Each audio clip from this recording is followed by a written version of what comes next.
Hello friends, मैं विक्रम सिंह अपने YouTube channel पर आपका हार्दिक स्वागत करता हूँ। आज का हमारा टॉपिक है कारक।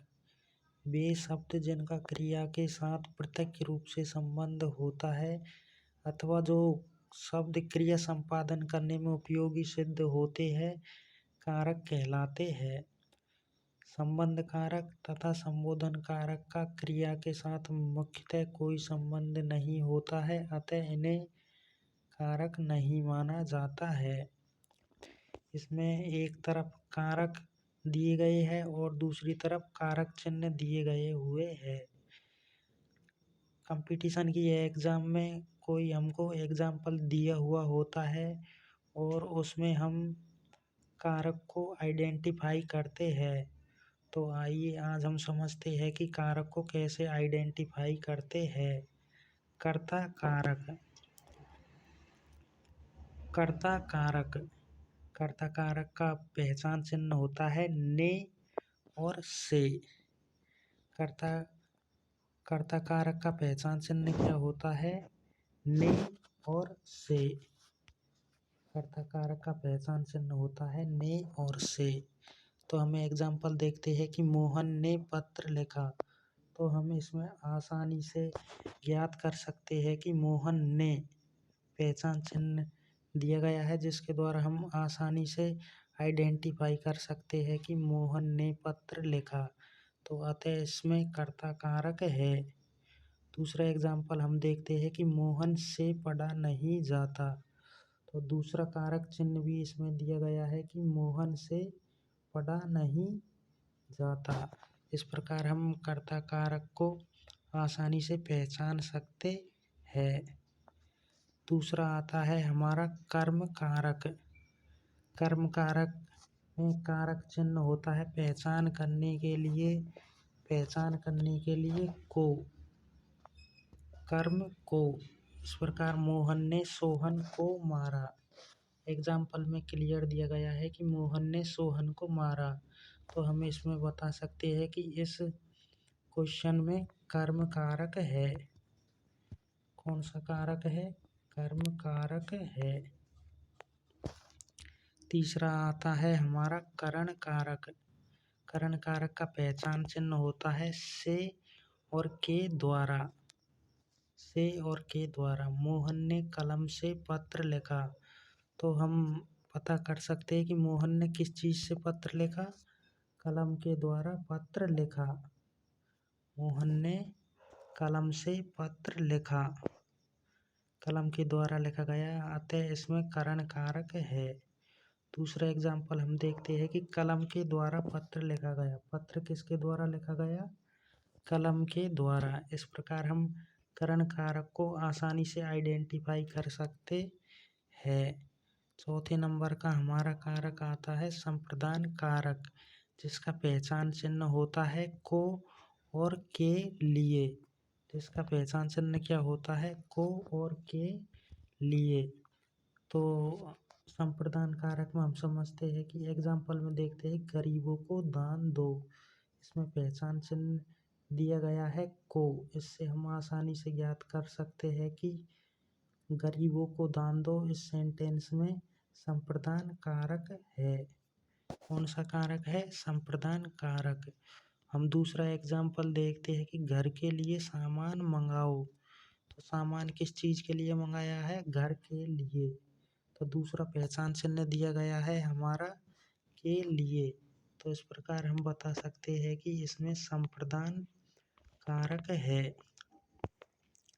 पांचवा कारक आता है हमारा अपादान कारक। पांचवा कौन सा आता है? अपादान कारक। अपादान कारक का पहचान चिन्ह क्या होता है? से पृथक होना। जैसे पेड़ से पत्ता गिरा। पेड़ से क्या गिरा? पत्ता गिरा। तो हम आसानी से पहचान सकते हैं कि इसमें अपादान कारक है। एक उदाहरण और भी देखते हैं हम, जैसे कि बादल से बूंद गिरी। तो ये क्या हो रहा है? अलग हो रही है। जैसे पेड़ से पत्ता गिरा है, तो ये क्या हो रहा है? अलग हो रहा है। और हमारा पहचान चिन्ह भी दिया गया है कि पृथक होना, किसी एक चीज़ से दूसरी चीज़ का पृथक होना। इस प्रकार हम आसानी से इस एग्जाम्पल को देखकर पहचान सकते हैं कि इसमें अपादान कारक है। छठे नंबर का आता है हमारा संबंध कारक।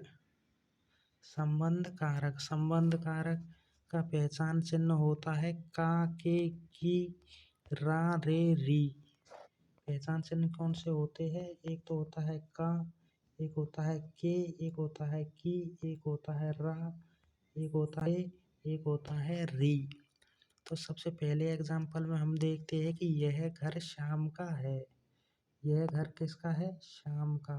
इसमें पहचान चिन्ह भी दिया गया है का, और संबंध भी बताया गया है कि यह घर किसका है? श्याम का है। तो इसमें हम आसानी से पहचान सकते हैं कि यह घर श्याम का है। तो इसमें कौन सा कारक हो गया? संबंध कारक।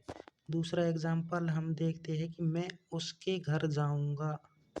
मैं किसके घर जाऊंगा? उसके घर। तो इसमें भी पहचान चिन्ह दिया गया है के।